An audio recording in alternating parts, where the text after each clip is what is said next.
Vamos a ver la de, tú sabes. ¿Las fosas nasales y los cornetes? No. Cartílago. En parte sí, pero los cornetes, ¿está afuera o está adentro? Adentro, entonces no es. El cartílago. ¿Cuál es el tabique? Bueno, la parte está por las rocas y la sal. No te preocupes, ¿sabes qué? Eso es lo que la mayoría de nosotros los médicos decimos. Le decimos a esto tabique y no es tabique. El tabique nasal es una estructura que está dentro de la nariz, divide en dos las fosas nasales. Entonces nosotros primero debemos dividir la nariz en dos partes, la parte externa y la parte interna. En la parte externa de la nariz, nosotros, como dice ahí, tenemos la parte ósea, también la parte cartilaginosa, pero cartílago también tenemos adentro. Pero vamos a ubicarnos en la pirámide nasal. Entonces, si nos ubicamos en la pirámide nasal, vemos que ahí tenemos a los huesos propios de la nariz, también la rama ascendente del maxilar, el cartílago lateral superior,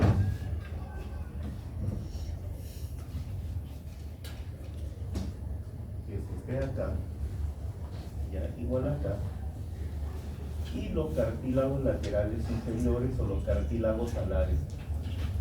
Pero en algo sí tenía razón. ¿Cuál es tu nombre? Andrea. Ah, Andrea. Andrea tenía razón.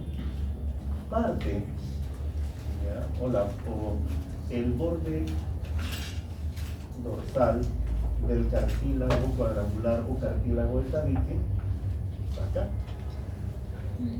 Porque acá se une el cartílago del tabique con los dos cartílagos laterales superiores para dar una consistencia.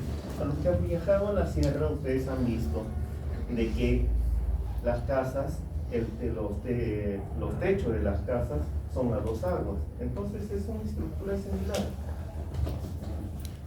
pero tiene alguien que lo sujeta, que es el cartílago septal. Y los cartílagos alares son los que van a dar la forma de la punta. Esta unión entre los cartílagos laterales superiores y los inferiores es una unión bastante importante porque no solamente lo de afuera tiene afuera, sino también tiene una traducción en la parte interna. Acá ya tenemos toda la parte externa de la nariz esqueletizada. Pero no solamente en la parte externa tenemos huesos o cartílagos, sino también tenemos músculos y estos tienen una función bastante importante. Por ejemplo, si nos ubicamos en el músculo transverso, que es este de acá, este tiene una función vital para que todos podamos respirar, es el aperturar las fosas nasales. Y todo ello es importante porque la función principal de la nariz es... ¿Cuál es la función principal? Respirar. Anda, fuerte. Por favor, acá hay una cosa que debo resaltarles, como dice con el grupo anterior. No hay ninguna respuesta que sea mala, todas son buenas. Y lo otro es de que cuando uno a veces se equivoca, no es que uno quiere equivocarse, sino es que uno tiene que dirigir mejor la respuesta, porque todo sirve. Y además, si ustedes no se equivocan, ¿cómo aprenden? Entonces, ¿qué decíamos? La respiración. ¿Qué más?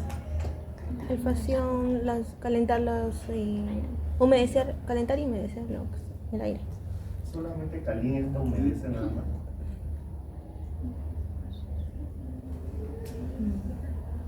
Saltón. Una barrera. Claro, porque no deja entrar todo. Claro. Si no, imagínate uno que ya pulmón, X cantidad de cosas. Y en la parte nasal interna, ya contamos con todo ello que dice el vestíbulo nasal, el suelo de la nariz, el tabique, el pareto urinal, ya.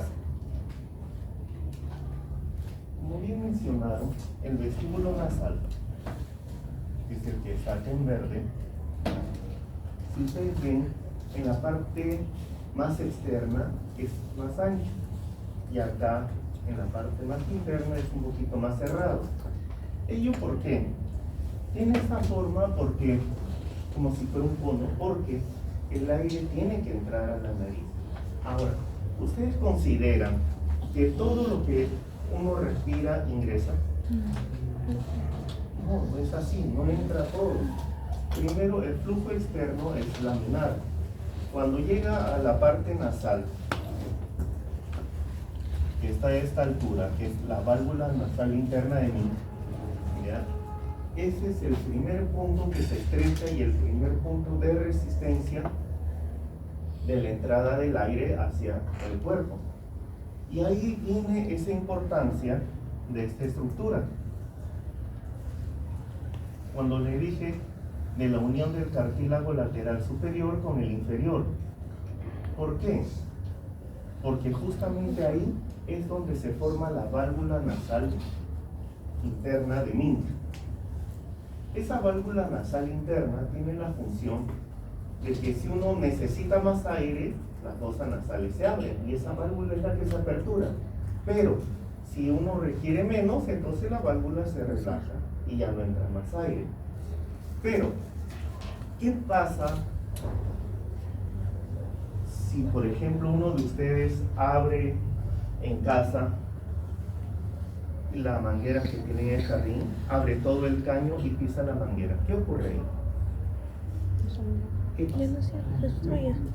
Totalmente se obstruye, No, aumenta. parcialmente. Y el aire, ¿cómo sale después de que tú lo pisas? ¿Cómo sale el aire? El aire, perdón, el agua. Como yo pienso.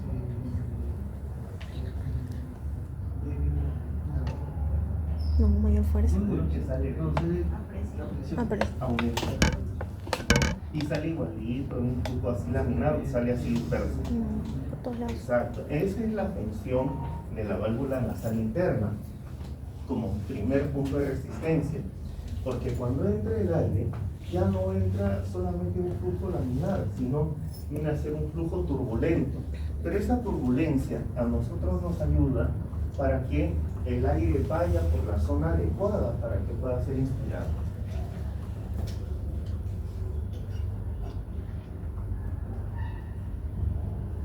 El tabique nasal, como les dije, es una estructura interna, no es externa. Entonces, ¿qué cosa forma o quién conforma al tabique nasal? A ver, ¿quién dijo yo? Ahí me dijo yo, ¿vale? Dime. La lámina perpendicular del etmoides. Ya. Ya. Bueno, y el sector cartilaginoso. Muy bien. Excelente. Ya, ¿cuál es tu nombre? Flavio. Flavio. Como Flavio nos ha mencionado, la lámina perpendicular del etmoides va atrás. Es una estructura ósea o cartilaginosa. Ósea. El vómer va al piso. También es óseo. Tenemos al cartílago cuadrangular, ya que son las tres estructuras básicas que lo forman. Otros agregan también al septum membranoso, que es la separación que hay entre el cartílago septal cuadrangular y el cartílago alar.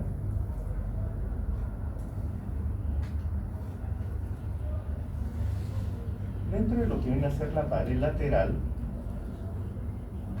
ustedes verán de que es una estructura ya de abajo del cornete inferior,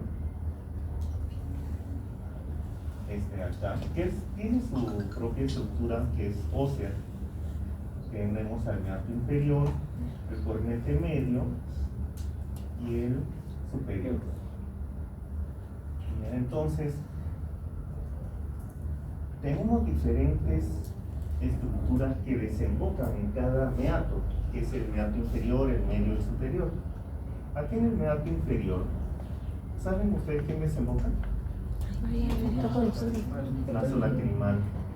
En el medio, Está bien. Seno maxilar, Las lacrimales. frontal y etmoidal anterior y medio. Ya, excelente.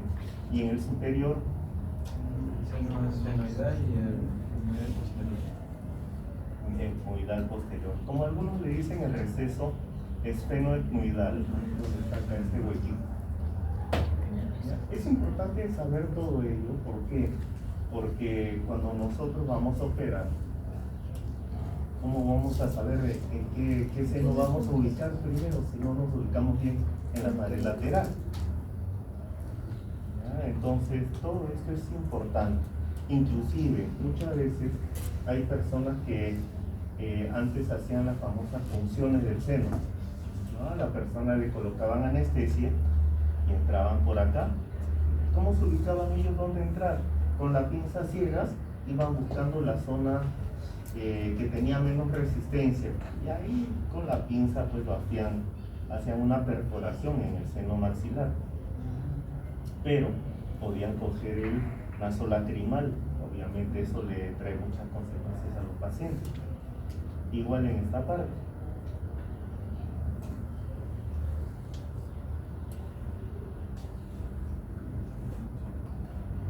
Aquí está algo más gráfico en el meato medio. Este de acá es el apófisis unciforme. Es como una especie, es una lengüeta que se ve en forma de media luna. Aquí está el llanto semilunar. Justamente cuando uno levanta la lámina, la apófisis unciforme, ahí se ve directamente el huequito. Este es el maxilar. Acá lo que nosotros vemos en la parte superior es que drena el receso frontal. No es el seno frontal, no es como el maxilar o el etmoidal anterior, que de repente pasas este huequito y estás afuera. ¿No? El seno frontal no es así, sino el seno frontal tiene el ostium del frontal, de ahí viene una estrechez que parece un reloj de arena y que se abre, que es el receso frontal, y drena justamente en esta zona que nosotros le llamamos la axila del cornete medio, y de ahí ya viene el meato superior.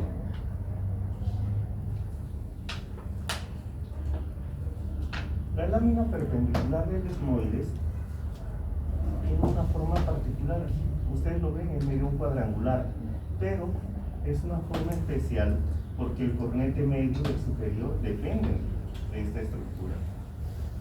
Entonces, es una estructura bastante neumatizada. En la parte superior tiene a la lámina cribosa. ¿Y quién está sobre la lámina cribosa? El bulbo olfatorio. El bulbo olfatorio. Entonces, ustedes verán de que la lámina perpendicular del etmoides es una estructura bastante importante por lo que tiene y las relaciones que debe tener para que la nariz funcione bien.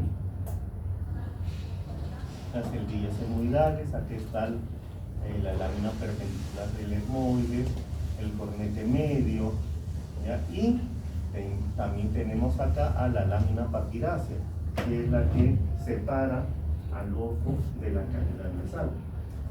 La lámina papirácea es una estructura bastante delicada. Cuando nosotros operamos, hacemos la cirugía endoscópica nasosinusal. Hay diferentes técnicas, pero en resumen, las dos tienen que tener el mismo cuidado, porque cuando nosotros empezamos a decolar toda la pared lateral en la parte interna, muchas veces tenemos que resecar también al cornete medio. Pero si uno no tiene la pericia y si uno no tiene el cuidado, lo primero que va a hacer con el decolador es meterse al ojo y puede haber varias complicaciones. Por eso es importante conocer al etmoides. Pero todo esto, pero bueno, ¿de qué nos sirven todas estas estructuras? Cuando uno inspira el aire, ya hemos quedado que entra un flujo turbulento. Entonces el aire inspirado, ¿por dónde entra? Hacia los pulmones.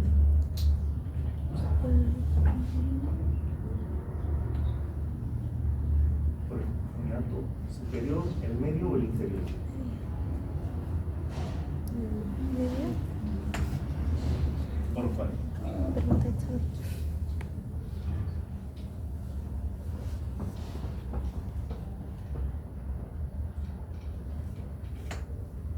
Vamos, ustedes pueden, muchachos.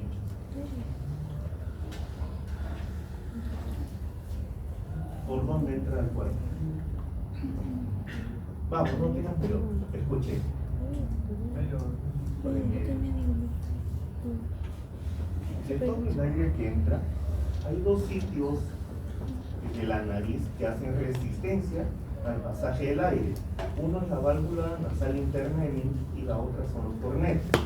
Pero el aire que entra con un flujo turbulento entra, choca en esta estructura, ¿ya? Y cambia de dirección, prácticamente hace un ángulo de 90 grados y entra por el hiato medio.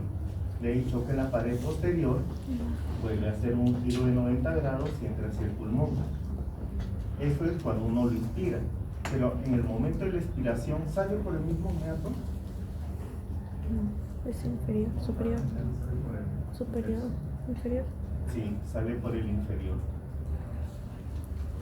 Sale por acá. Pero ahora, todo el aire inspirado se va por el hiato medio.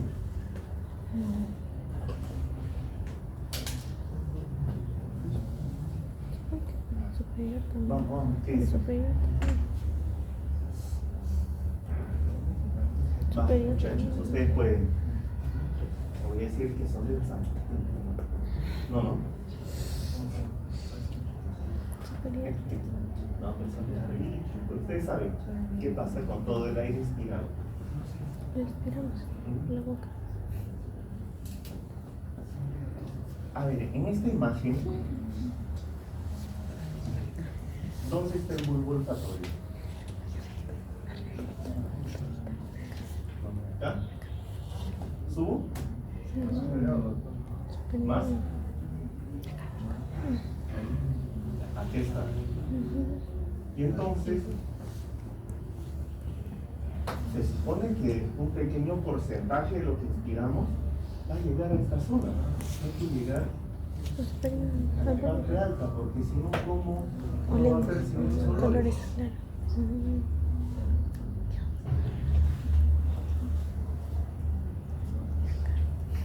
Entonces, como ustedes ven, es importante saber todo ello. Pero, ¿qué ocurre con el aire que entra al pulmón? ¿La presión externa es mayor que en el pulmón o es menor o es igual?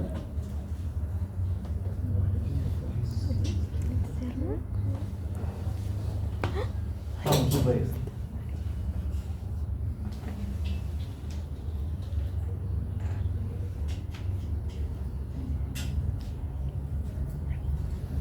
Una vez, les cuento, es una hora difícil porque vienen de clase, no han almorzado, y están compartiendo. Entonces, una vez cuando llevaba una clase de biología, me acuerdo, en nuestra época no había esto, obviamente, sino nosotros teníamos que preparar las pilminas, que es una vaina de plástico grande, que hacemos nuestras transparencias. El doctor había preparado sus pilminas y como apagaban la luz, que se ven bien, ¿no? Tenían que apagar toda la luz, cerrar las cortinas, y después, obviamente, él no se va a dar cuenta que me estoy quedando dormido, había salido de guardia. Ya, y cuando me doy cuenta, él estaba hacia mi costado. Doctor, ¿me durmió bien? ¿Qué le pareció la clase arrolladora? Que bien, no hay problema. Siga durmiendo, vaya. No me sacó de clase el día del examen. Entonces, cojan algo. Díganle a sus doctores, salgan un poquito antes.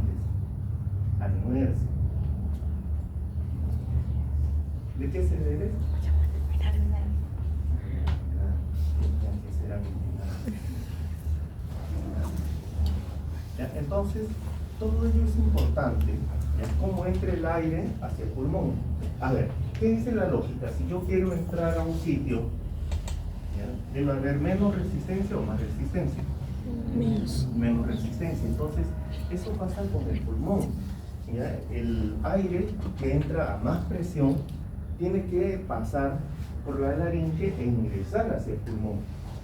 Pero ahora cuando el aire quiere salir del pulmón, ¿cómo hace? Mayor presión. ¿Aumenta su presión o disminuye su presión o igual? Aumenta. Aumenta. Muy bien. Y llega el momento de que el pulmón tiene que aumentar tanto su presión, ¿ya?, para vencer las resistencias por las que tuvo que entrar. Tiene que vencer la resistencia de los cornetes, también de la válvula nasal interna, para que pueda salir del cuerpo. Pero ahí viene la clave de todo esto. Y ustedes me van a dar la respuesta. El pulmón empieza a dilatarse. ¿Ya? Cuando ya vamos a estar en unos instantes previos a exhalar el aire, perdón. ¿Ya? Entonces, si es que nosotros ya vamos a dar el aire del pulmón, ese pulmón se llega a dilatar prácticamente totalmente. ¿Ya? Hasta los alvéolos terminales se dilatan. ¿Ya? ¿Y qué ocurre en ese momento? Ese es el preciso momento en el cual está o se lleva a cabo el intercambio gaseoso. Ahora, si ustedes ya saben ahora eso, de que el pulmón tiene que aumentar su presión, dilatarse, para que en ese momento, aparte de expirar, de sacar el aire del pulmón, ¿ya?, aparte de ello, hace el intercambio gaseoso. ¿Qué pasa con las personas que duermen con la boca abierta? Con los roncadores.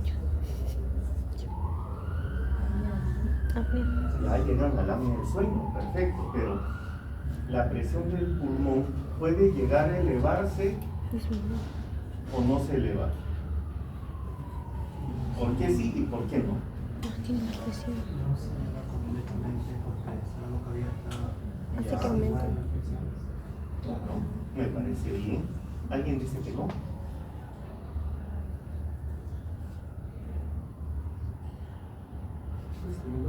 Bien.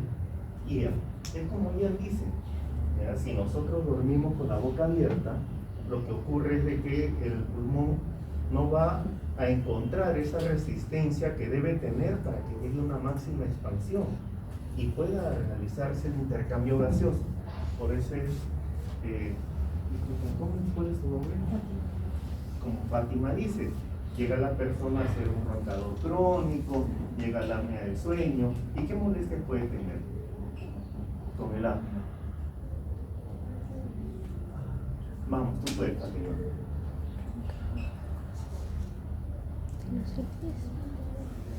La persona cuando se despierta siente que ha descansado, se despierta de buen ánimo. ¿Cómo se despierta entonces? Como un león jaulado. Se levanta de un ánimo terrible. Siente que no ha dormido. Si esa persona se queda sentada unos minutos, se queda dormido. Tiene problemas, su desarrollo intelectual, ¿qué tal es? Malo. Entonces, él mismo muchas veces, tal vez no se da cuenta, pero los familiares dicen, sí, pero este pata antes era inteligente, que ahora no la hace, no se queda dormido, está de mal humor, ¿no? Su señora lo bota del cuarto, por último, porque ronca como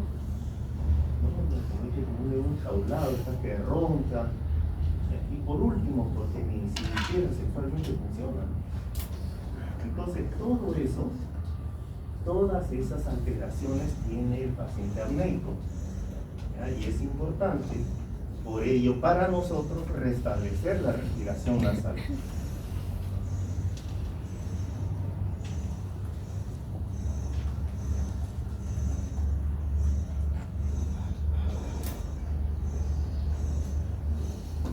cuando hablamos de lo que viene a ser, o lo que adelantamos hace un momento,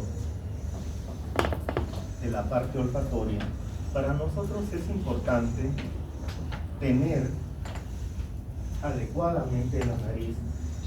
Muchas veces, y es un error de muchos otorrinos, sobre todo de los que ya han salido, de los antiguos ya menos, pero de los que salen actualmente es más frecuente, ¿ya? Por un motivo, porque ustedes saben, pues la pandemia no nos permitió, ya que los muchachos tienen una residencia como debería ser.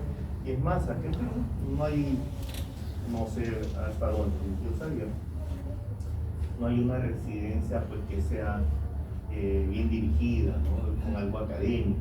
A la larga a uno lo dejan pues como una planta, una chicrisca, ¿no? Y eso no es lo adecuado.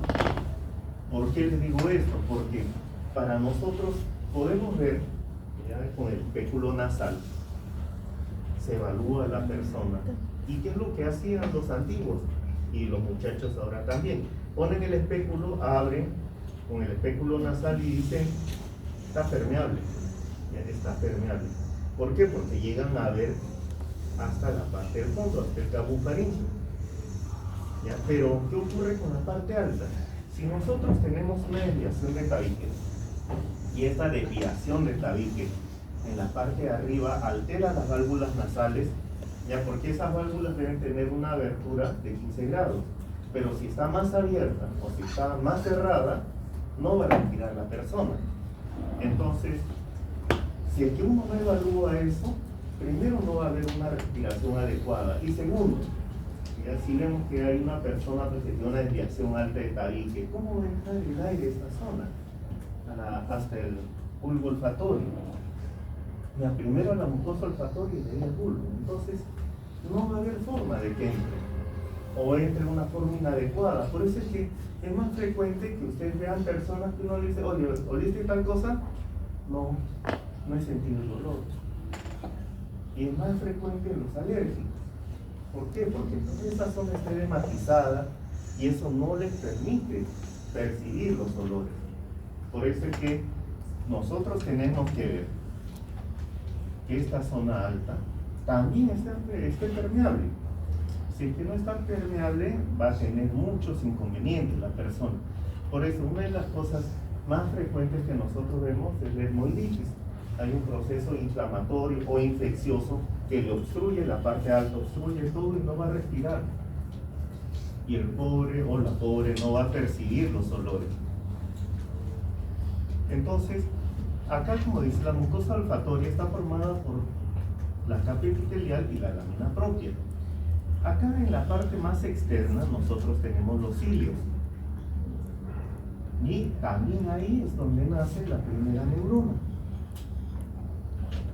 Esta primera neurona tiene que atravesar acá la lámina cribosa. Una vez que atraviesa la lámina cribosa, viene todo este menjunje de acá. Tiene que atravesar, llegar al bulbo olfatorio, ¿ya? Que es en esta parte anterior, y acá se une a otras células. ¿Ya? Tenemos la célula mitral y también las células en penacho. De acá va a pasar al tracto olfatorio. En el tracto olfatorio, como dice aquí en la parte alta, ¿ya? Se continúa hacia el trígono y las estrías olfatorias. ¿Y todo ello para qué? Las estrías olfatorias son 3 en cada lado.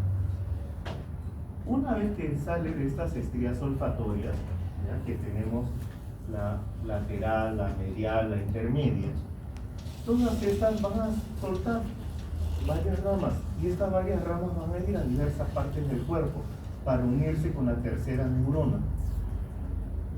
¿Ya? Así en resumen, no se vayan a meter a leer más, porque igualito no viene el examen, ¿sí? ¿Ya? ¿Y todo ello para qué? Para que uno tenga, por ejemplo, en la corteza entorrinal están los recuerdos, tubérculo olfatorio, regulación de las emociones. ¿Ya? Cada área cumple una función respecto a lo que uno respira e identifica. ¿Ya? Entonces, esto acá es bastante importante. Cuando hay alteraciones olfativas, ya también nos indica y tenemos que hacer un estudio mayor para saber qué cosa está pasando con este análisis con la persona.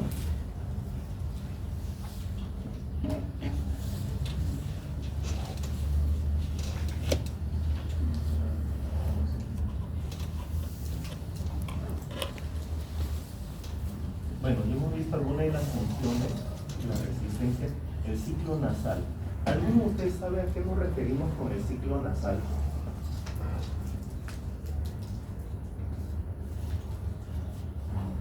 ¿Hay algún Joaquín acá? ¿No? Ya, pero sí hay Brigitte. ¿Quién es Brigitte? A ver, Brigitte, ¿qué pasa con el ciclo nasal? ¿Qué es el ciclo nasal? Empezando por ahí. Ya, tú vas a hacer otorrino, ya que contratamos. De repente, viene un paciente y te dice, doctora Brigitte, tengo un problema para respirar. A veces respiro por el lado derecho y en otro momento respiro por el izquierdo. ¿Tú qué le respondes? ¿Está bien? ¿Está mal eso?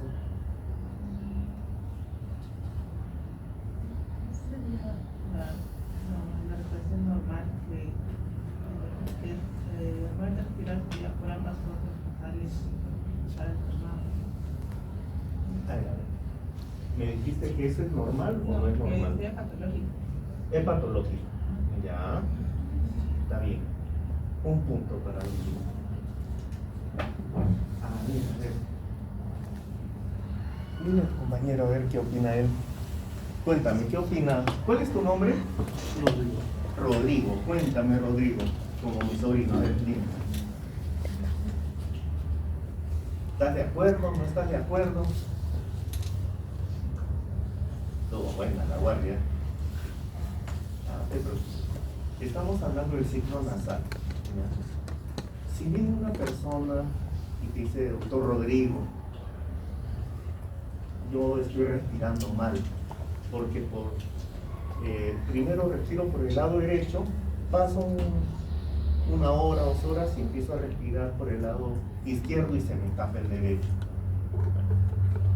¿Qué dices tú, Rodrigo? ¿Está bien? ¿Podría ser un tabique desviado?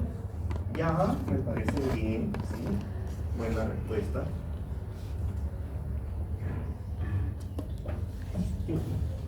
Se puede deber a la congestión de la nariz, tal vez, ¿no? Que sería patológico.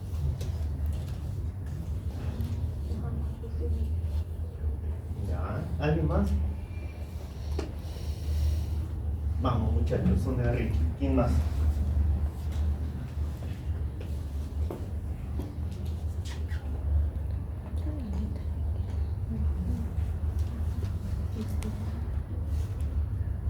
¿Qué dice?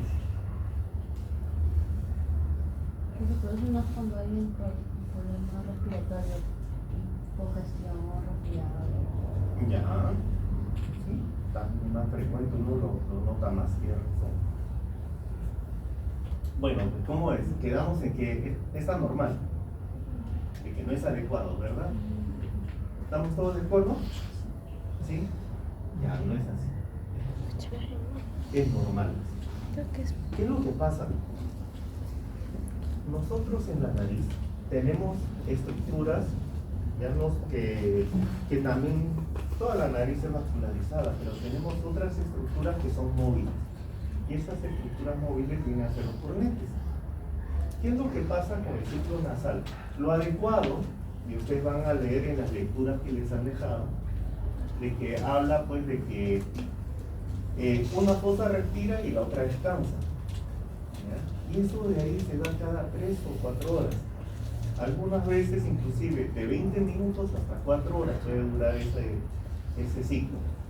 Es normal. ¿Ya? Es normal que ustedes lo tengan, deben tenerlo en cuenta para explicarle a la persona. ¿Ya? ¿Qué es lo que pasa? Si es una estructura vascularizada y en ese momento se congestiona ¿Ya? El cornete, ¿qué va a hacer? Se va a inflamar, va a aumentar su tamaño. ¿Ya? Pero si en ese momento la vascularización disminuye, entonces el cornete también disminuye sus dimensiones.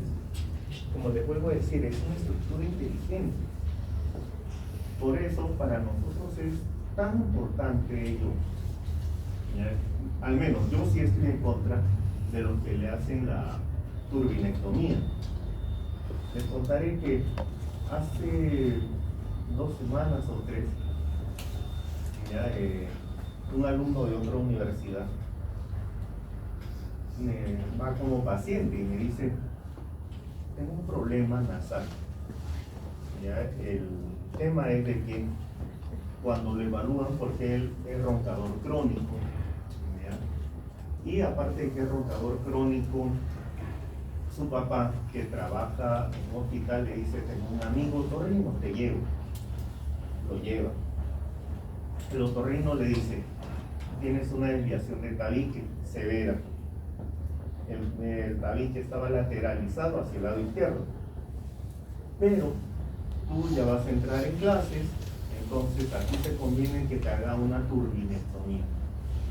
La turbinectomía nosotros tenemos 2 formas: hacemos la endoscópica, y esto más es en el cornete inferior. Lo que hacemos endoscópicamente, le sacamos la parte ósea al cornete inferior, le ponemos un radiofrecuencia, un cauterio, y encogemos al cornete. La otra es de frente hacer la colocación de la radiofrecuencia o también de la bebida, asfixiándonos, o el cauterio, y lo encogemos. Pero ¿qué ocurrió con este muchacho? Había sido tan exigente el procedimiento que lo que le han hecho a él ha sido amputarle los cornetes inferiores. ¿Ya? Y sigue con el problema respiratorio. ¿Ya? Entonces, ¿a qué voy con esto? Uno, que si nosotros somos demasiado exigentes en un procedimiento, vamos a complicar a la persona. Porque este futuro colega, lo que va a pasar en unos años es de que se va a ir a una ocena. ¿Saben ustedes qué es una ocena? ¿No? Es la rinitis crónica atrófica. ¿Ya? La persona viene, ni bien entra por la puerta, ustedes ya saben que alguien entró pues oliendo, así no lo estén viendo. Huele mal. ¿Por qué? Porque esa nariz primero se empieza a atrofiar totalmente, ya los cornetes prácticamente desaparecen, todo se llena de mocos que parecen unas costras verdosas malolientes, y pues así va a ser hasta que muera. A pesar de que uno le corrige el tabique, uno le pone implantes para simular los cornetes, si funciona, enhorabuena; si no funciona, toda su vida va a ser así. Tiene complicaciones sinusales, complicaciones sociales, porque las personas al último, algunos llegan hasta meterse perfume dentro de la nariz, ¿no? Para que no huela tanto. Entonces, es importante tener en cuenta todo ello. Por eso, lo que viene a ser el ciclo nasal, ya saben ahora que es normal que una persona respire así. ¿Ya? Lo que hacen algunos, y le dicen a los pacientes: ¿sabe qué? Tiene razón, está mal, hay que operarle el tabique para corregir eso. Igualito, no lo van a corregir. Es así, de la forma normal de funcionar de la nariz. Como mencionaron también, toda la estructura interna nos sirve para algo, para calentar, purificar, humidificar ese aire que va a ingresar a nuestro cuerpo. Entonces también nos está defendiendo. Y también obviamente en el moco de la nariz también hay diferentes inmunoglobulinas que nos ayudan. También ayuda en la función fonatoria y en la olfatoria. Ahora, dentro de lo que viene a ser la vasculatura de la nariz, dan la carótida interna. ¿Qué arteria nos da? La oftálmica. La arteria oftálmica, ¿a quién nos da?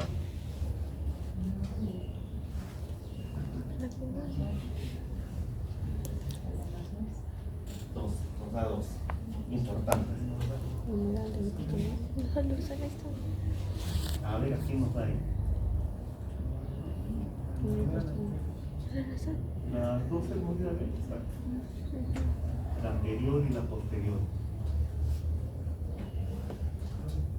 Ya, aquí está la anterior y la posterior acá. Ya saben, oftálmica, rama de la carótida interna.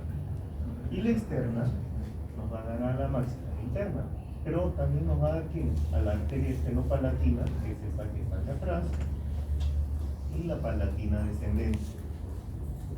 Entonces, es esta de acá. ¿Y quién forma el área de Kisselbach? La arteria labial superior, esta, la estenopalatina, la etmoidal anterior y la palatina mayor. Este es el área de Kisselbach. ¿Cómo clasificarían ustedes la epistaxis? Medio superior.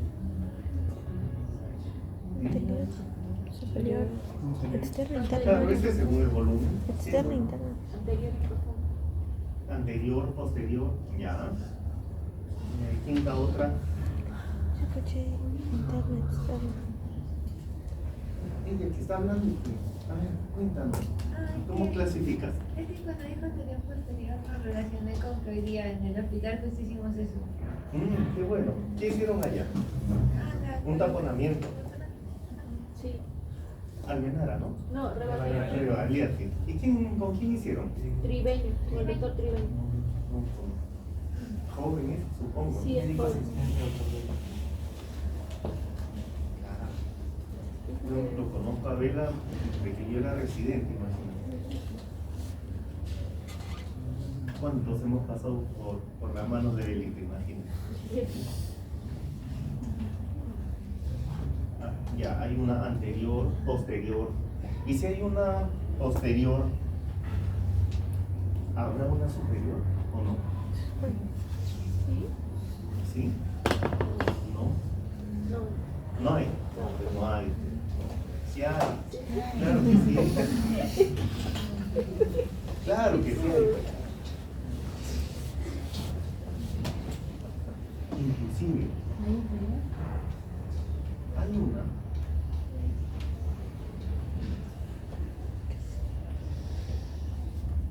que le llaman el punto S.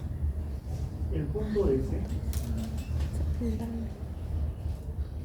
tiene la epistaxis de esta parte. ¿Por qué el punto S? Porque lo descubrió o lo investigó un otorrino que es Salvestán. Es una rama de la arteria etmoidal anterior. Y esta arteria genera tal sangrado, ya que si uno no lo sospecha, termina el paciente con un taponamiento severo. Los superiores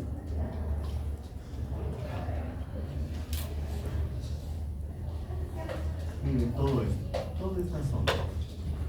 En cualquiera de estas zonas puede venir.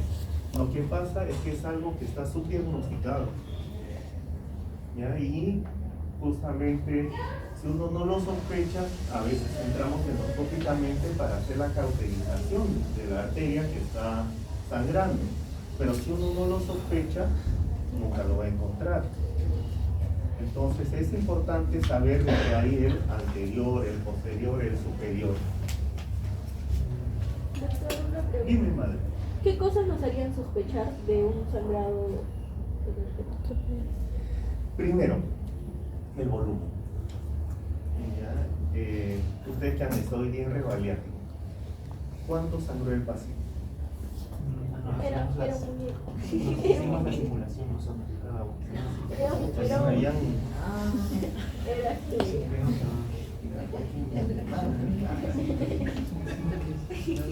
Pero qué bueno que estén haciendo ya con simuladores.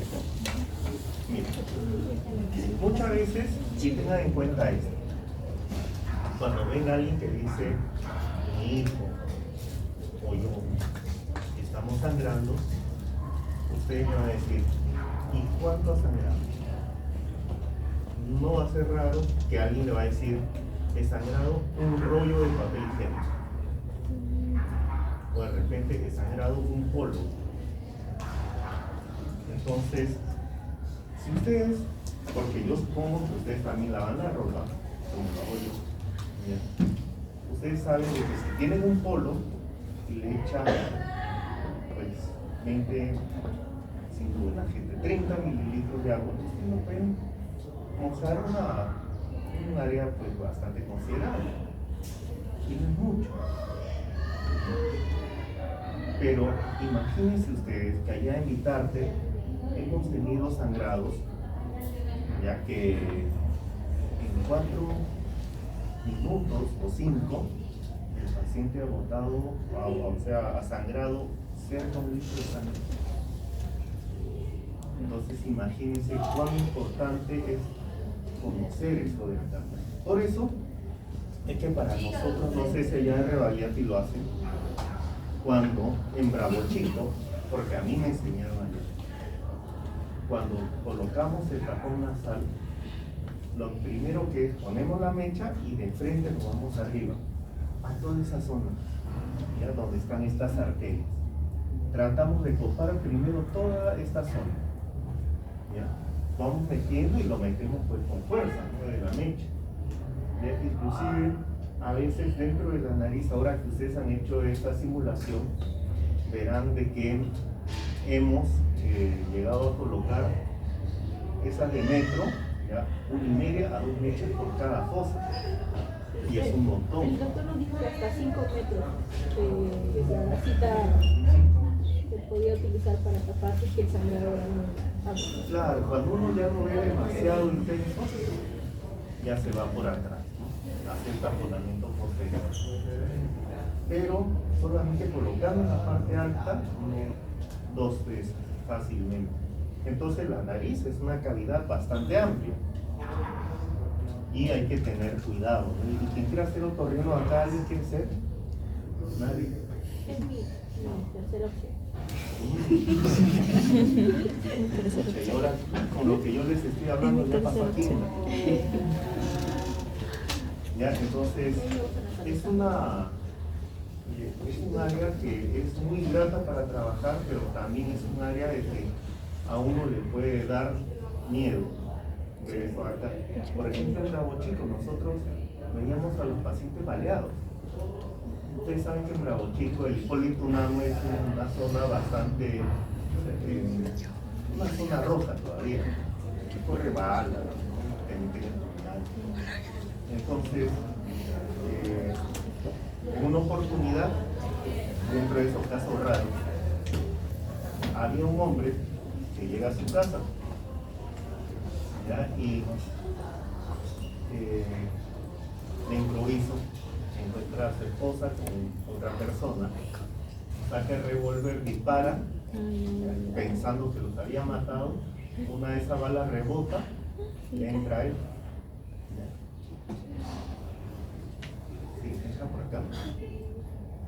Se paseó por adentro, salió por la boca.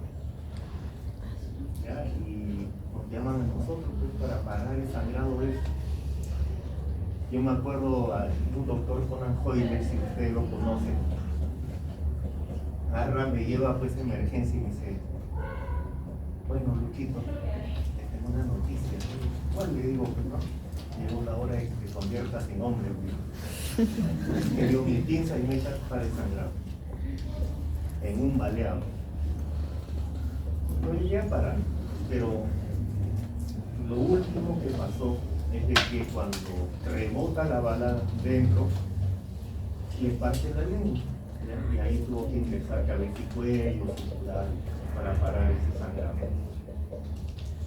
Con la mala suerte el hombre que quedó ciego, perdió la audición del oído, ¿ya? Y su esposa y los oculanos estaban bien, ¿no? Con tan mala suerte que para él, ¿no?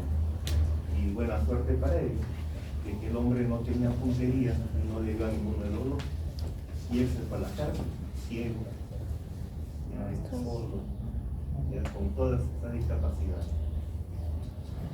Entonces, es importante que nosotros sepamos la ubicación de todo ello, porque eso nos va a tocar.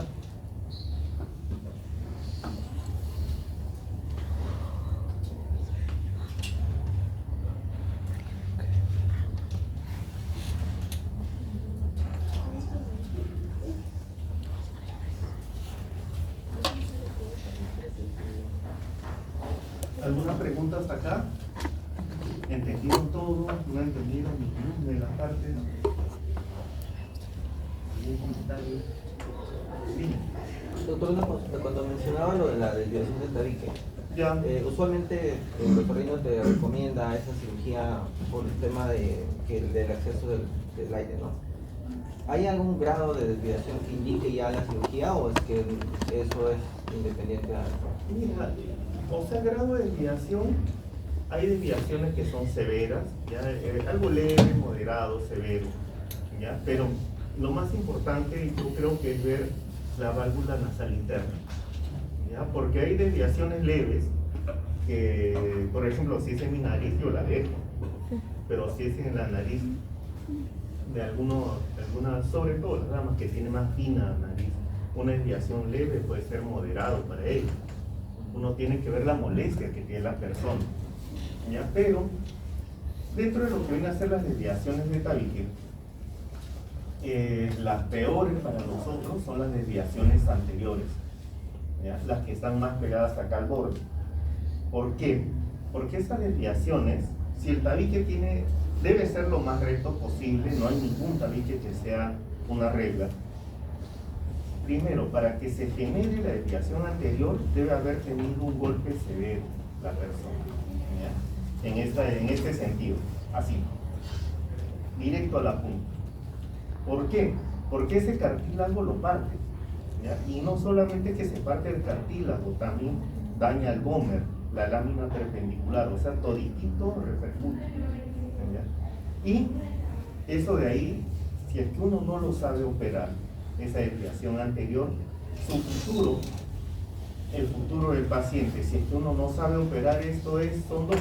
Primero, no va a respirar, y lo segundo, la punta de la nariz se cae totalmente, lo cual es estéticamente peor. Y acá, qué bueno que me hayas tocado ese punto. Para nosotros es importante, sobre todo en los pequeños, en los niños, ¿ya? Detectar todos esos casos antes de los 4 años de edad. ¿Por qué? ¿Alguno de ustedes tienen una idea por qué? Desarrolla, no se desarrolla. No, pero sí, hasta los 15 años va a crecer esa nariz. ¿Formación de cartílago?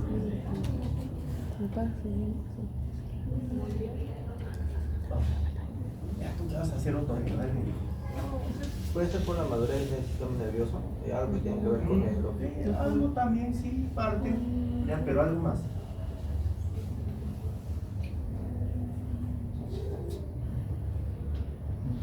¿Por qué es importante? Porque lo que viene a ser todo el macizo facial, si nosotros tenemos un paciente menor de 4 años que es respirador oral, por el motivo que fuere, por una desviación de tabique severa, porque tiene adenoides, por hipertrofia amigdaliana, ¿ya? Por el motivo que fuere, si es que la persona es un respirador oral, ¿qué hace la lengua? La lengua es un músculo y ese músculo le va a servir de contrapeso, o sea, va a jalar a la estructura a la que tiene vecina. ¿Y la lengua a quién tiene vecino? A la superior. Entonces, si lo jala, ¿ya? Va a contribuir en la Sí, he escuchado eso. micrognal. Y que incluso cuando los niños ya los ponen de perfil, tienen toda la parte de la quijada hacia atrás. Exacto. Se Se respiran por la boca. Por eso es importante para nosotros, ¿ya? Antes de los 4 años de edad, detectar esos casos, ¿ya? Si el niño tiene ese problema de la desviación de tabique, ya anterior, medio, posterior, global, lo que fuere, o el problema obstructivo nasal, o el problema de dificultad respiratoria, pasados los 4 años de edad, ya no va a haber la malformación. Antes de los 4 años de edad sí se ve eso. ¿Alguna otra duda?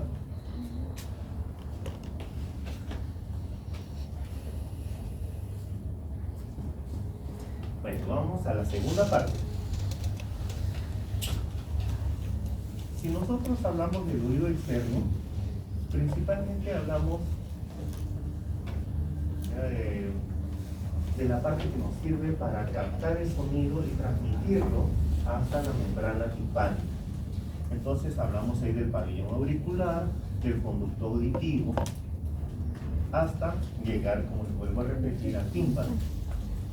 Ustedes ya mejor que yo saben esto, todos los relieves del pabellón auricular, pero todo esto está guiado a que nosotros percibamos el sonido y este acá ayude a conducir el sonido a través del conducto auditivo hasta la membrana timpánica, hasta acá, ¿ya? Hasta esta membrana. Como ven, esta membrana timpánica es una membrana normal.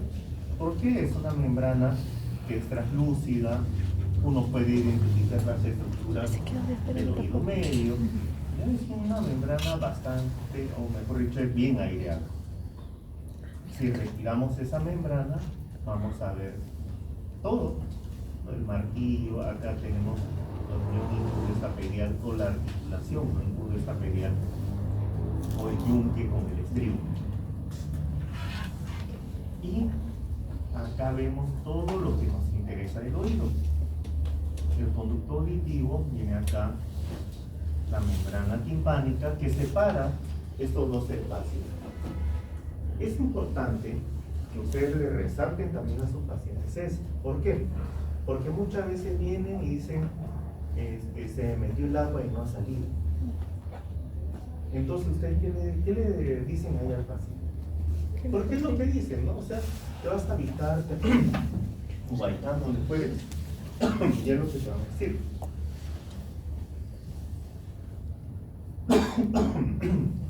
Ya, ¿qué le dicen ustedes? Que no es posible. Que no es posible. Mi costado. Se puede acostar y salir. Ay, disculpe, ya le da ya.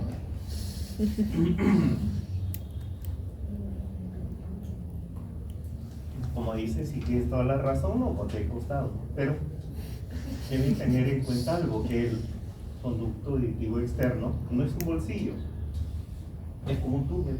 Si uno se pone en costado, todo sale. Y también resaltarles esto, de que porque dicen, no es así, ¿no? O sea, hay pacientes que insisten. Dicen, a algún sitio se habrá ido. ¿Cuál es la única forma de que el agua que entró se vaya a otro sitio? ¿Qué La perforado? perforación timpánica. ¿Ya? Entonces, todo ello es lo que ustedes deben resaltar. Pero bueno, cuando viene el sonido, ¿ya? Que viene en forma de ondas, esto acá tiene que ingresar al oído. Y tiene que, como decimos nosotros, primero impresionar al tímpano. Entonces, el tímpano es como una plataforma, ¿ya? En la cual va a recibir todo ese sonido.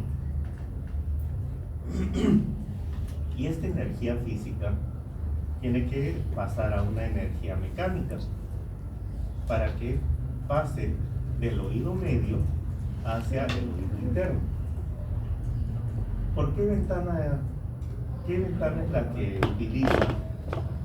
Es decir, la redonda, la oval, ninguna, otra.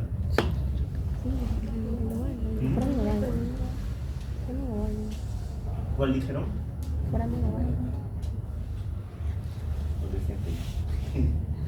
¿La oval? Es la oval. ¿Ya? Entonces, como ven acá, ya el estribo se inserta en la ventana oval, pero esa inserción, ¿para qué nos sirve? ¿Ya? Porque el estribo, si nosotros tenemos al tímpano que hace este movimiento, ¿ya? Y eso se transmite a través de la cadena de huesecillos, ese movimiento primero va a ser aminorado por la cadena osicular, porque si ustedes ven el tímpano, tiene 20 veces el tamaño de la mecano oval. Si llega con esta fuerza que llega al tímpano a esta parte interna, dañaría toda la parte interna de la cóclea. Por eso es importante que esta cadena osicular esté acá, porque sirve para minorar esa fuerza con la que llega el sonido.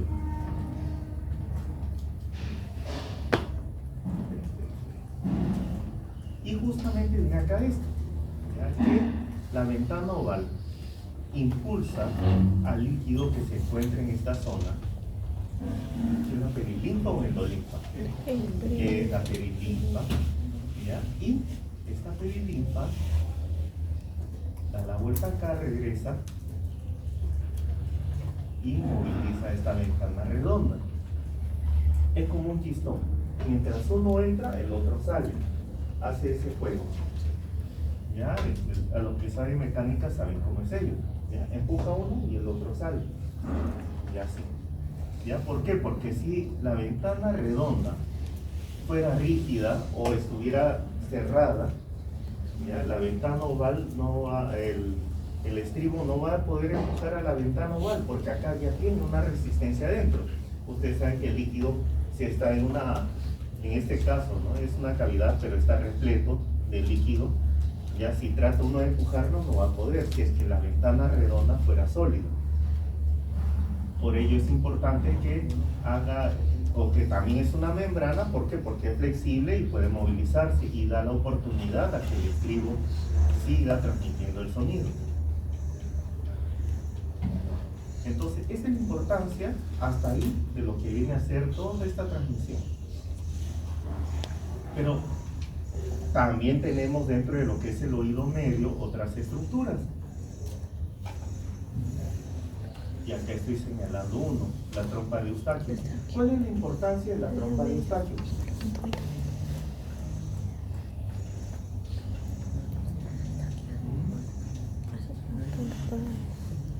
A ver, ¿quién me dice la importancia de esa trompa?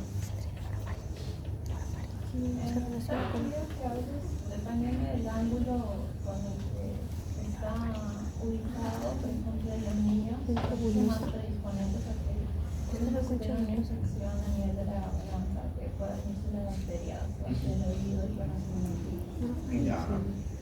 Entonces, esa no sería una función, sería una desventaja. Ya. ¿Y cuál sería la función entonces? A ver, continuemos, seguimos. A ver, mira, ¿qué pasaría acá? Tenemos el oído medio y tenemos el conducto auditivo. ¿Cómo debe ser la presión en el oído medio si lo comparamos con el oído externo? Debe ser mayor, debe ser menor. ¿Cómo debe ser esa presión? Menor. Debe ser menor. A ver, si es que yo tengo una presión menor, ¿ya? El tímpano es una membrana. ¿Cómo estaría esa membrana? ¿Estaría normal? ¿Estaría retraída?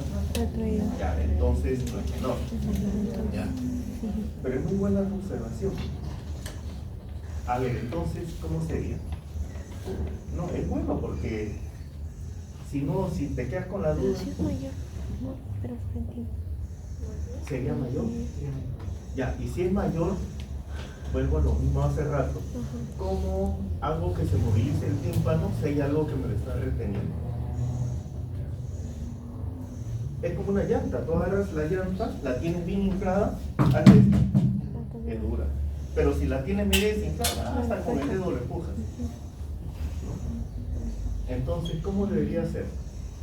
Igual. Ya sabemos que menor no es, sabemos que mayor no es. Entonces debe ser igual. ¿Ya? ¿Por qué? Porque así, si se equiparan las presiones, va a permitir que el tímpano trabaje bien, se movilice adecuadamente. Y ello va a permitir que la cadena osicular también tenga una buena movilidad. Por eso es importante para nosotros la permeabilidad de la trompa de Eustaquio. Porque si esa trompa de Eustaquio, por el motivo que fuere, está obstruida, entonces ese oído no va a trabajar bien. ¿Ya? ¿Qué es lo que ocurre, por ejemplo, adelantando a lo que viene el próximo martes? ¿Qué ocurre con los niños que tienen hipertrofia adenoidea? ¿Cómo está esa trompa?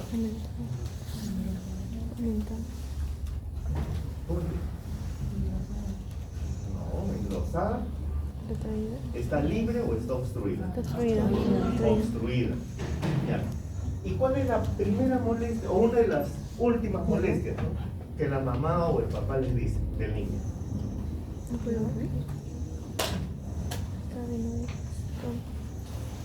¿Lo escuchas? Hipoacusia. Yo también tengo hipoacusia. ¿Y cómo? Pero él no viene papá, o sea que está con hipoacusia. No presta atención a clase. Lo llamo y no me No contesta. ¿Otra? ¿Cuál otra? No presta atención. Pongamos que todavía no va a clase. No habla bien. ¿Qué más? Necesitas subir el volumen Esa. del televisor o algo. Esa de ahí. Dice, yo cuando estoy en casa, el papá, ¿no?, le tengo que decir, no, oye, baja el volumen, ¿ya? Porque él escucha a 40, 50 y nosotros escuchamos por 14 o 15. Entonces, eso llama la atención, ¿ya? ¿Qué es lo que viene el muchacho?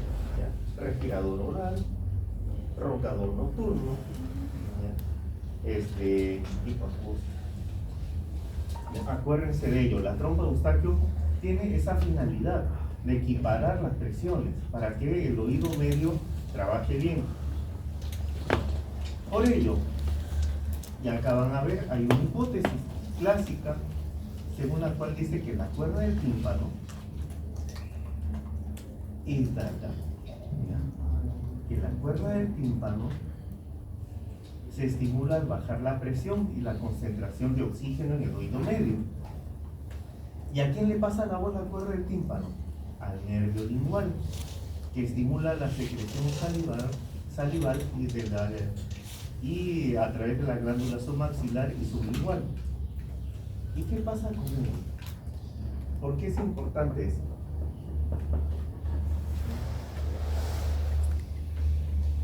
A ver, ¿qué pasa cuando uno está con las babas en la boca? ¿Qué hace? Deglute. Entonces, ¿y por qué es importante deglutir? Porque los músculos periestafilinos trabajan y la trompa Eustaquio hace esto y entra el aire al oído. Ya, por eso es importante.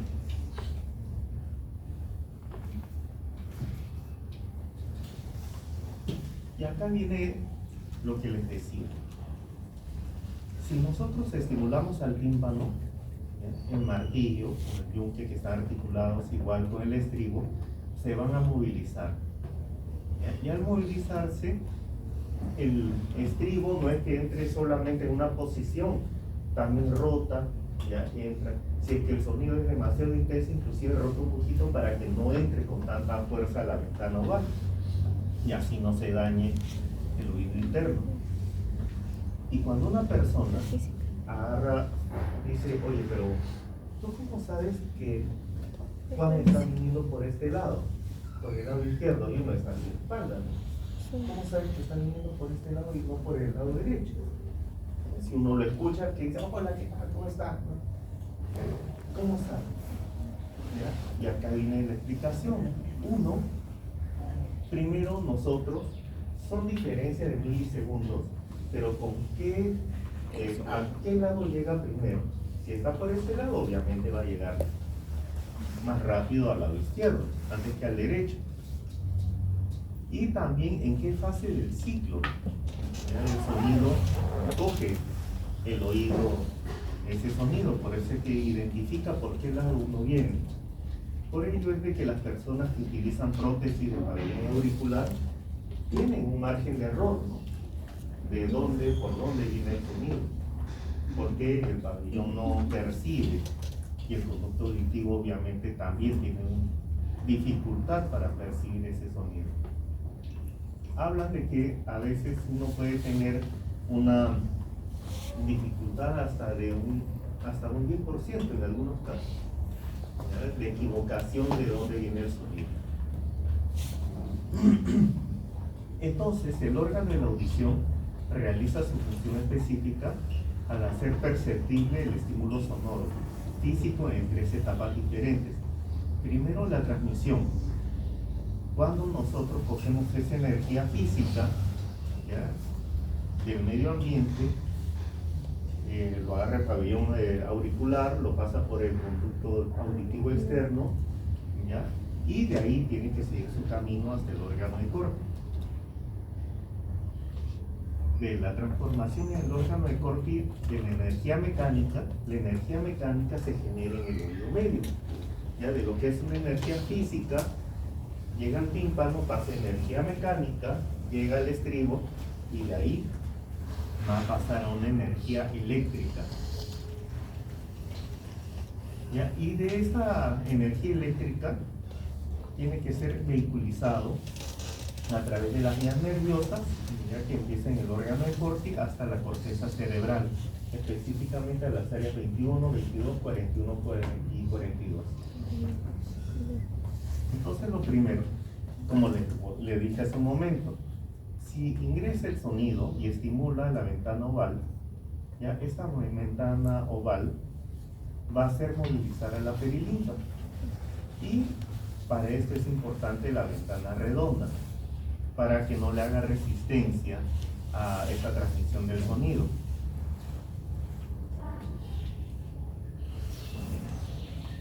Si nosotros vemos que la membrana basilar, ya, que es esta acá, hace el filtro, mira, aquí es importante lo siguiente: tenemos la membrana tectorial, tenemos la membrana basilar, tenemos el órgano de Corti con sus células ciliadas internas y las ciliadas externas. Cuando entre el sonido, va a impresionar a la membrana tectorial, pero no es que el sonido entra al cuerpo o al oído y el sonido va a estimular a toda la cóclea, ¿ya? No es así, sino de que el sonido es un sistema tan fino, ¿ya? Que, por ejemplo, si el sonido se genera en la frecuencia 4000, llega específicamente a la zona que estimula, ¿ya? Es como una ola, y la última parte de la ola es la que estimula justamente a los receptores de la 4000. No es que este acaba de estimular algo de 1000, 1500, 1000, no. Va recorriendo esa ola y estimula la frecuencia 4000. Pero estas estructuras no son unas estructuras estáticas, son estructuras móviles. Y esta estructura móvil lo que va a hacer, como ustedes verán acá, se moviliza. Pero ¿qué tienen en el centro? Las células ciliadas internas y acá arriba las ciliadas externas. Entonces, hace esto, se moviliza de acá, ¿ya? Y acerca las ciliadas externas a las internas y empieza la transmisión del sonido. Pero también esta acá dice, pucha, yo también me muevo, ¿no? Para escuchar mejor. Esta también se puede movilizar. La que estamos hablando de la membrana basilar, de las ciliadas internas. Y ahí es cuando se genera la transmisión del sonido que va a ser llevado hacia las áreas que ya hablamos. Por eso es que acá en esta gráfica, como ven, la tectorial se mueve, acerca las células ciliadas externas, pero también se mueve la basilar y acerca las ciliadas internas hacia las otras. Y ahí es donde se genera eso, o mejor dicho, reconoce el sonido para transmitirlo. De todas estas, de las ciliadas internas y de las externas, ¿ya? Las más importantes son las ciliadas internas. Las ciliadas externas vienen a ser más como unas células de apoyo, de soporte, ¿ya? Ayuda. Esa es la parte difícil, ¿ya? De que de acá, esas membranas que se movilizan son las que van a ayudar para que el sonido sea transmitido, ¿ya? A través del nervio auditivo hacia las áreas correspondientes.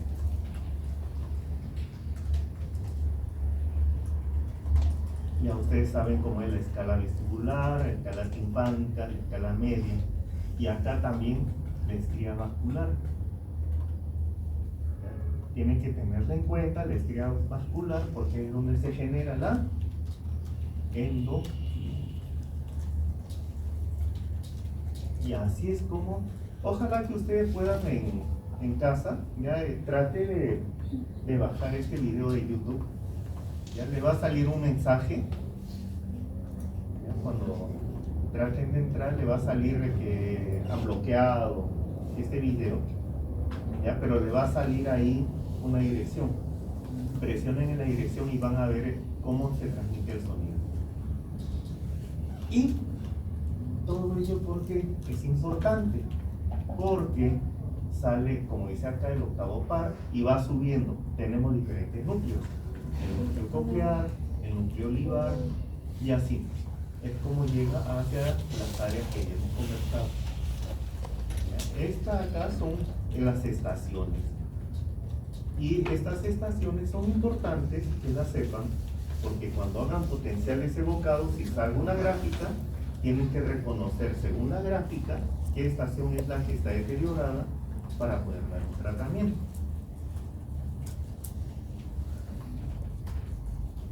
Y ahora viene la otra. Disculpen, se los he hecho así lo más reducido posible, porque yo creo que no vale el caso ahorita de que ustedes se metan a la parte difícil. O sea, algo sencillo, nada más tienen que saber por ahora. Cuando esté ya trabajando, si va a ser Ahora, si nosotros nos vamos a lo que viene a ser el equilibrio, el sistema vestibular, sabemos que tenemos 3 rampas o canales semicirculares. ¿Ya? Entonces, estos canales semicirculares nos van a decir cuál es la posición de nuestra cabeza. Como dice acá, detectan los cambios de posición en sentido angular. Es decir, detectan los giros en los 3 ejes del espacio, a diferencia del utrículo y del sáculo. ¿Ya? Al tener cada uno sus máculas, ya que es la agrupación de células neuroepiteliales en el piso de cada utrículo y en la pared medial de cada sáculo, ya este va a determinar la aceleración lineal, que son los horizontales, y los verticales para el sáculo. Las crestas angulares y las máculas se conectan a través de una sinapsis colinérgica con la primera neurona de la vía vestibular. Acá. Ahí es donde se conecta con la primera neurona, la que a su vez hace sinapsis con la segunda neurona antilvulvar. Acá. Ahí hace la segunda sinapsis. En los núcleos vestibulares. Como ya se mencionó, desde ahí surge al menos 3 importantes vías. La primera vía que conecta con el par craneal 6 con el 3. ¿Ya? ¿Para qué? Para que nos dé el instante.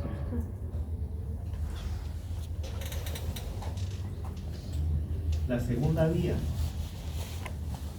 las conexiones al cerebelo, que es la vía vestíbulo-cerebelosa, que coordina la respuesta vestibular. Y la tercera, la vestíbulo espinal,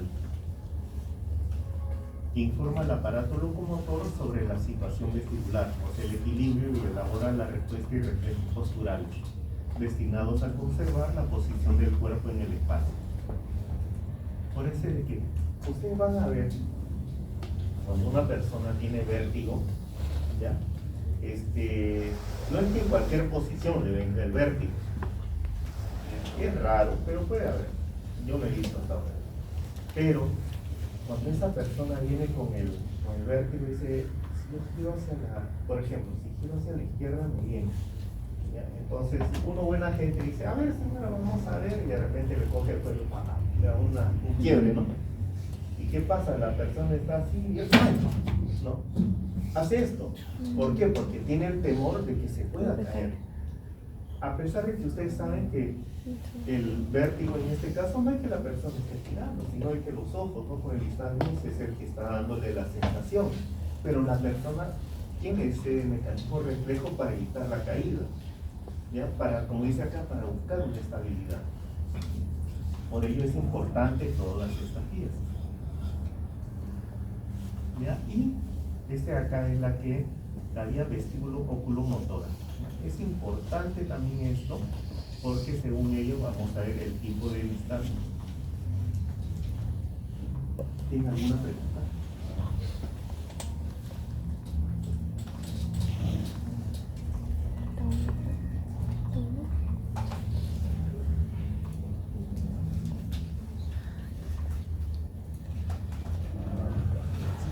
Ya falta poquito, 5 minutos.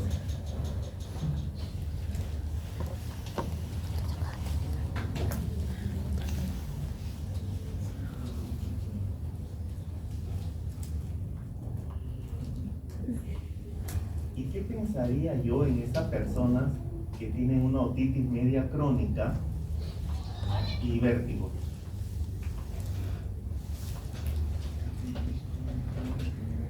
Cuéntame, ¿qué pensarían?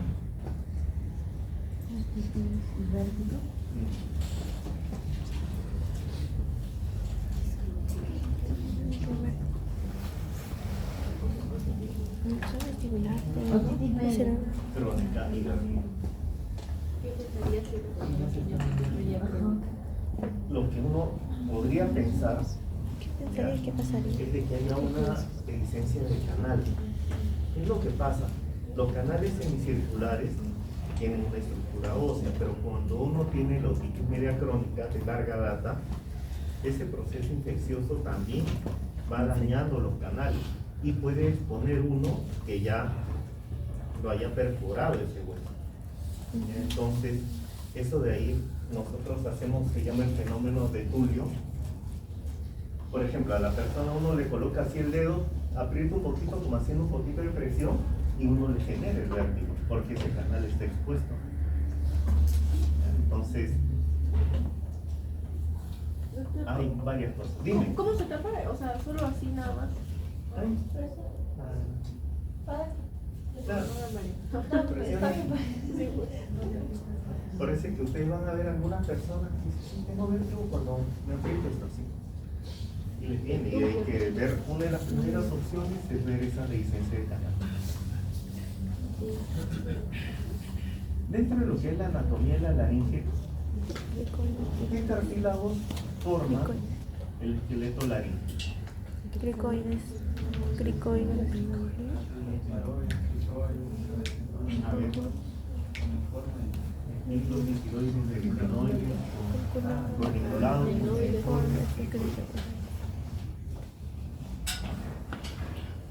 Sobre los aritenoides están Los cuniculados. pero en la derecha están los cuneiformes. ¿Ya?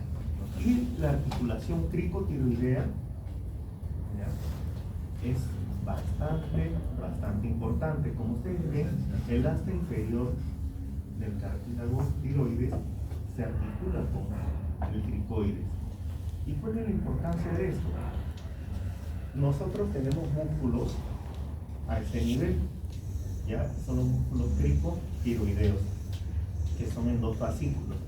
Si es que estos fascículos se tensan, o sea, se jalan, lo que va a hacer el cartílago tiroides va a rotar, ¿ya?, y va a cerrar acá, como dice, ¿ya?, esta ventana anterior, ¿ya? Y si es que se cierra internamente, ¿qué es lo que va a pasar con las cuerdas vocales?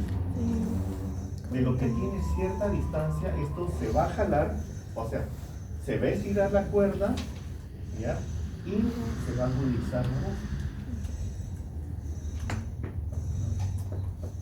Los procesos vocales se alargan y se tensan.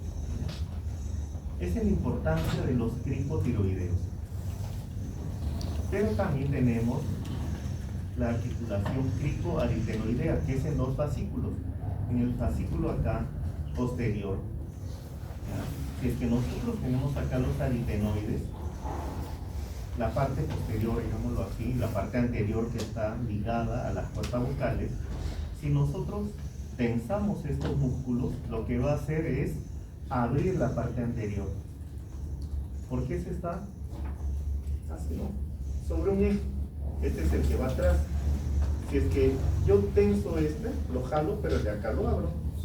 Y es lo que pasa en la primera gráfica.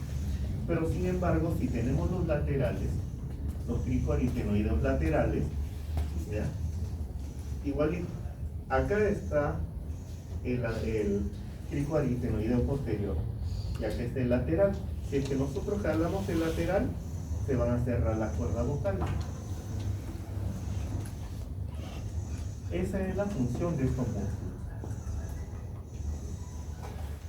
Hay muchos otros músculos más. Por ejemplo, los aductores. Dentro de los que son los aductores, tenemos el cricoaritenoideo lateral. ¿Ya? Los aductores abren o cierran.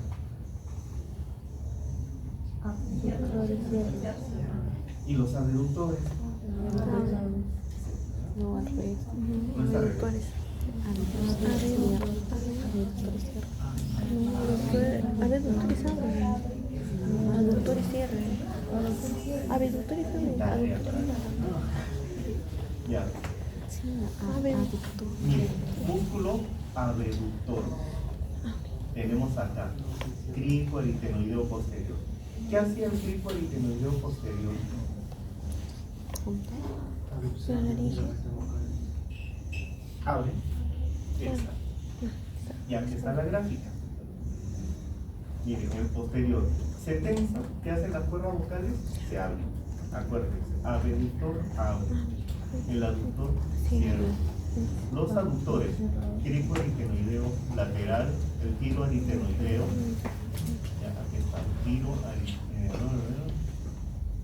Aquí está el tiroaritenoideo. Y tenemos los interaritenoideos. Y el abductor, ¿ya? Es el músculo cricoaritenoideo posterior. Este de acá. Y el tensor, que hablamos hace un momento, el cricotiroideo. Los músculos laríngicos extrínsecos son varios, pero en resumen colaboran para proporcionar la estabilización de la laringe y pueden afectar indirectamente la posición de la cuerda vocal. Hay tejidos fibroelásticos también que nos sirven para dar estabilidad.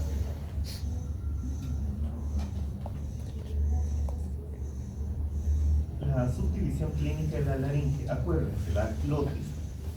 Para usted, ¿cuál es la glotis? La que cierra.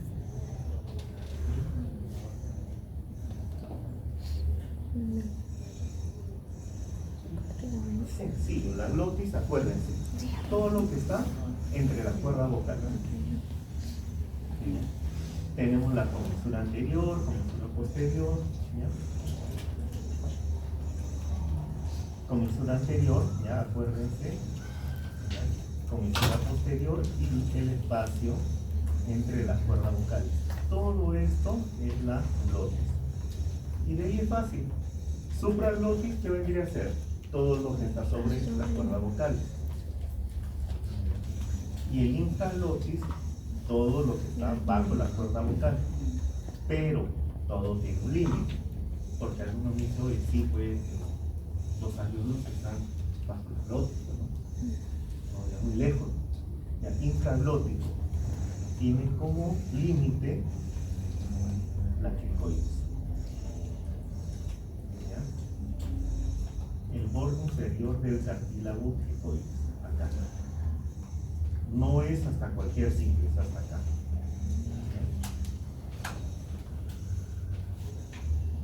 La inervación de la laringe.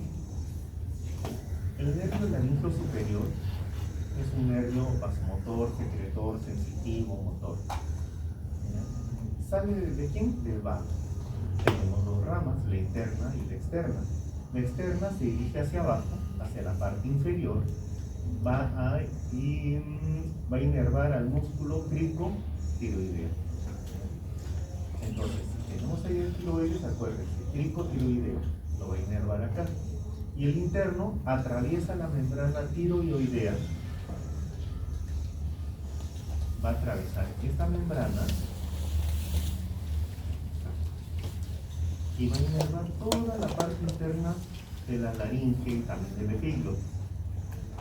Lo que nos interesa a nosotros también es el laringe inferior. Su función es netamente motora. ¿El derecho de quién sale? ¿Y el izquierdo de quién?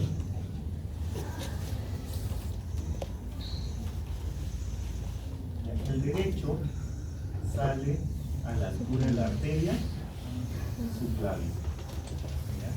Pasa por debajo, se va al límite, al surco que está entre la tráquea y el esófago.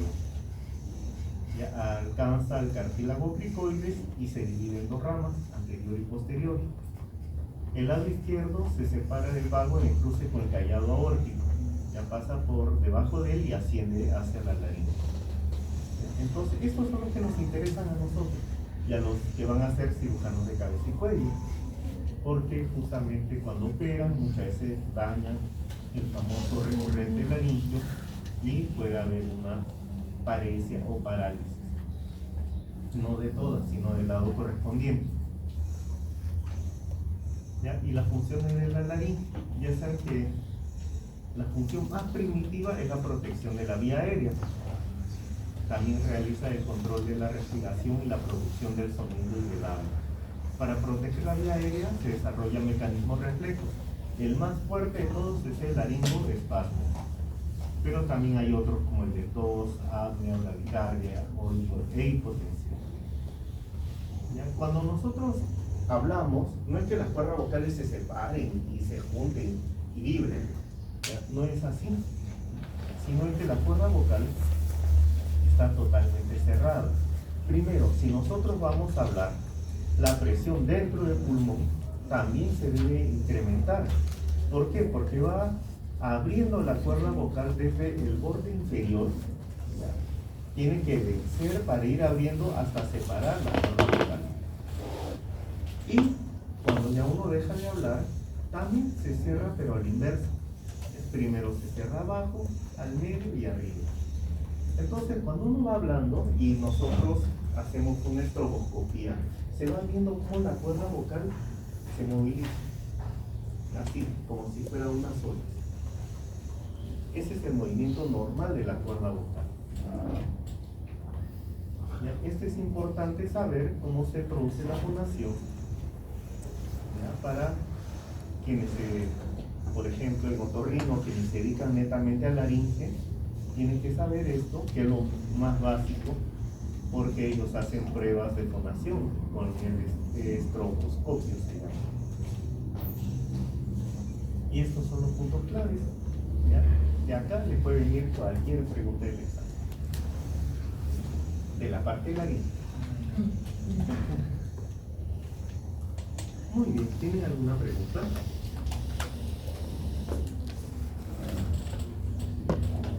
Dime. Doctor, perdón, hace rato me iba a preguntarle sobre el tema de oído. El tema de la hipoacusia en el adulto mayor, Ya. ¿también puede deberse a lo que mencionó de la trompa Eustachio o es por otros factores? No, lo que pasa es de que en la presbiacusia todo nuestro cuerpo va envejeciendo. El nervio auditivo, también la cóclea, todas sus funciones, todo también va decayendo. Ya, entonces se debe a un problema ya del nervio. No sería, este sería un caso raro. Diferente. Pero hay personas, por eso es importante para nosotros. A ver, jóvenes, un segundo, por favor. Para nosotros es importante la audiometría. Porque primero, la audiometría, nosotros probamos la vía aérea y la vía ósea. ¿Ya? Y eso nos va a determinar primero la vía aérea, si una persona escucha bien o escucha mal. Si uno escucha mal, ahí viene el tema, saber si es el nervio o es un problema conductivo o es un problema mixto. Para eso hacemos la vía ósea. Si la vía ósea sale bien, entonces es un problema conductivo. Ya habría que investigar, en ese caso, la trompa de Eustachio. ¿Ya? Pero si ya sale neurosensorial, es propio del envejecimiento de la persona. ¿Los hipertensos también llegan a tener algún problema en la audición? O Los sea, hipertensos tienen un montón de problemas. porque Los diabéticos también, ¿no? había algún problema con el tema de la presión de la trompa. Mira, hay un caso importante que es la sordera súbita. Es tan súbito la presencia de esa sordera, de que, por ejemplo, ustedes salen ahora de acá, toman su micro en Benavides, ¿ya? Llegan a la Velasco Astete, creo que no. ¿Ya? Llegan a la Velasco Astete y ya no escuchan. Es así de brutal. E inclusive hay algunas personas que dicen, yo ayer me fui a dormir, he visto mi programa favorito, me quedé dormido, me desperté a las 2, 3 horas, o algunos dicen a las 7, y yo no escuchaba. Entonces, ¿qué es lo que ocurre ahí? El principal origen, ya uno puede ser viral, pero el principal origen es cardiovascular. Por eso, diabéticos, hipertensos tienen un montón de problemas. ¿Ya? Sin la hipertensión daña. E inclusive, ¿ya? Muchas veces el hipertenso dice, sí, pero tengo un zumbido de oído. Me toman la presión estable. Y cuando le baja la presión, no, sí, también desaparece. Entonces, eso también hay que tener en cuenta. El tinnitus pulsátil, inclusive. Dime. ¿Y a qué se debería el tinnitus, por ejemplo, luego de un golpe, por ejemplo, a nivel de Ya, la cabeza? una de las, por ejemplo, por ahí una chica X ya tiene su enamorado regalón y le meten un cachetadón ahí. ¿Qué es lo que pasa? Como está haciendo ya la palma así, ¿no? Como un cono, ya introduce con fuerza a través del conducto auditivo y es como si le introdujera un cuchillo. Ya, con esa fuerza al tímpano lo revienta, ya, y al reventar el tímpano la persona va a escuchar eso, aparte de que hay sangrado. Pero también cuando una persona, por ejemplo, tiene un accidente, por eso es que tenemos que pedir la tomografía para ver si hay o no fractura temporal, porque ello también puede dañar cualquier estructura nerviosa del oído medio y del interno también.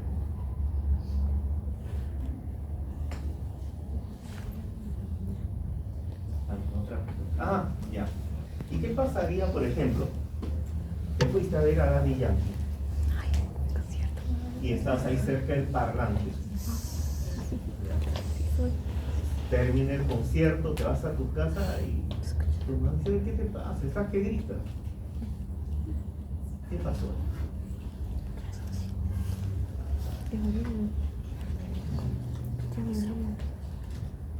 ¿Cómo entramos?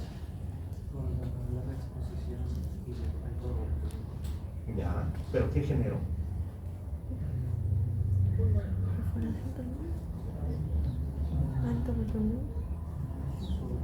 Hay en la igualdad, pues, porque hay mayor presión. También, claro. Con una sobrecarga. También. Una igualdad de Hay conducta. lo que ustedes tienen que diferenciar, ya, es el trauma acústico.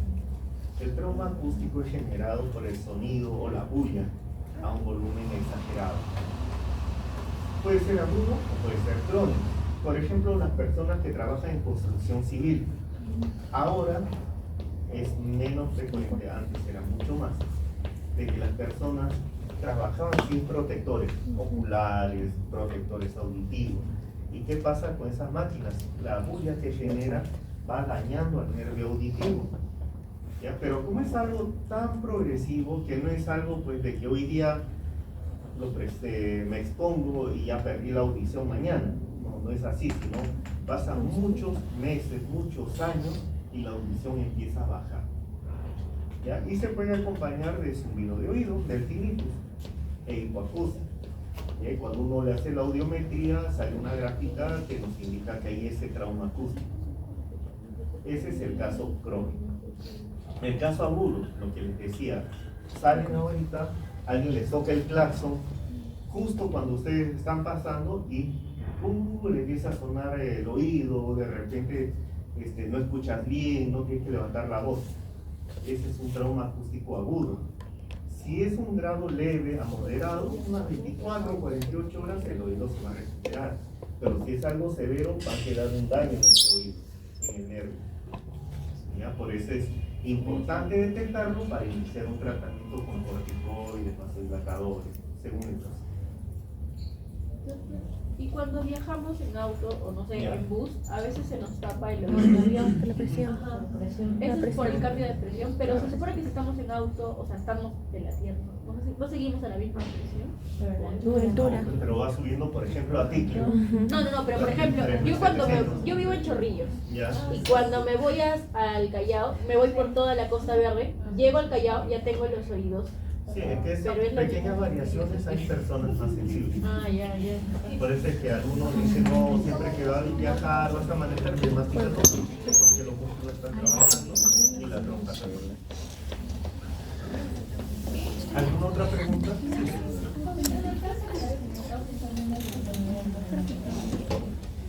No, todos los casos, pero depende. ¿Alguna otra pregunta?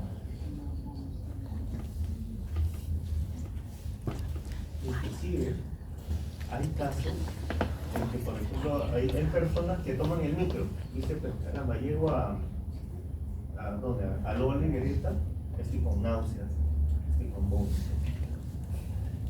Entonces, ¿qué ocurre? Hay personas que con el estímulo visual empiezan con hay que hacer estudios.